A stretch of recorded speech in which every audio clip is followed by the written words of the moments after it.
Right now বলিউডের ভাইজান খ্যাত তারকা সালমান খানকে তো আপনারা সকলে খুবই ভালো করে চিনেন। কেননা সালমান খান তার দীর্ঘদিনের কেরিয়ারে বেশ কয়েকটা চলচ্চিত্র রিমেক উপহার দিয়েছে তিনি তার ভক্তদের।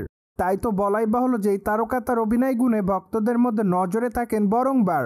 অন্যদিকে আগামী দিনে এই তারকাকে অভিনয় করতে দেখা যাবে সেকেন্দার চলচ্চিত্রে।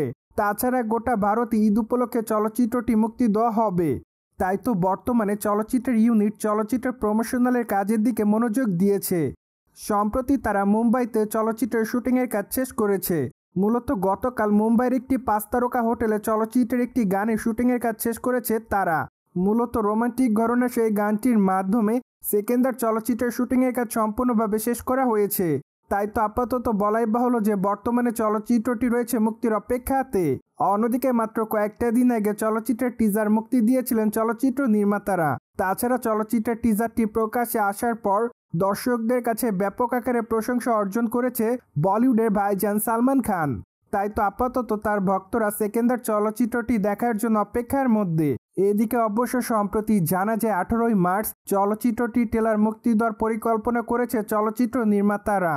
তাই তো বলাই বাহুল্য যে খবরটি প্রকাশ্যে আসার পর থেকে সামাজিক যোগাযোগ মাধ্যমে সালমান খানের ভক্তরা এক্সাইটমেন্ট প্রকাশ করেছে। কেননা আর তো মাত্র 2টা দিন পর চলচ্চিত্রের ট্রেলারটি মুক্তি দেওয়া হচ্ছে। ঠিক তখনই অনুমান করা যাবে চলচ্চিত্রের মূল গল্পটি আসলে কেমন হবে।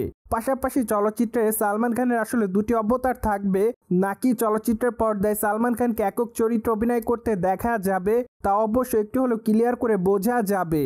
অন্যদিকে সেকেন্দার চলচ্চিত্রে সালমান খানের বিপরীতে অভিনয় করতে দেখা যাবে রাশমিকা মান্দানাকে। তাই তো বলাই বাহুল্য যে অ্যাট দ্য ফার্স্ট টাইম এই 2 তারকাকে একসঙ্গে চলচ্চিত্রের পর্দায় দেখবে সকলে। যার প্রেক্ষাপটে আপাতত তাদের ভক্ত অনুরাগীরা চলচ্চিত্রের পর্দায় তাদের রোমান্স দেখার জন্য অপেক্ষার মধ্যে। অন্যদিকে মাত্র কয়েকটা দিন আগে জানা যায় যে সেকেন্দার চলচ্চিত্রটি অলমোস্ট 80% অর্থ ইনকাম করেছে চলচ্চিত্রের মূল বাজেটের থেকে। অন্যদিকে মাঝে অবশ্য জানা যায় সেকেন্দার চলচ্চিত্র অলমোস্ট 80% বাজেট উঠিয়ে নিয়েছে। কেননা চলচ্চিত্রের বাজেট প্রায় 200 কোটি রুপির কাছাকাছি। সো ভিউয়ার্স, জেনে তো নিলেন কবে প্রকাশ করা হবে সেকেন্দার চলচ্চিত্রের ট্রেলার। আর এই বিষয়টি নিয়ে আপনাদের কোনো মতামত থাকলে কমেন্ট বক্সে জানাতে ভুলবেন না। Subscribe our channel for more update.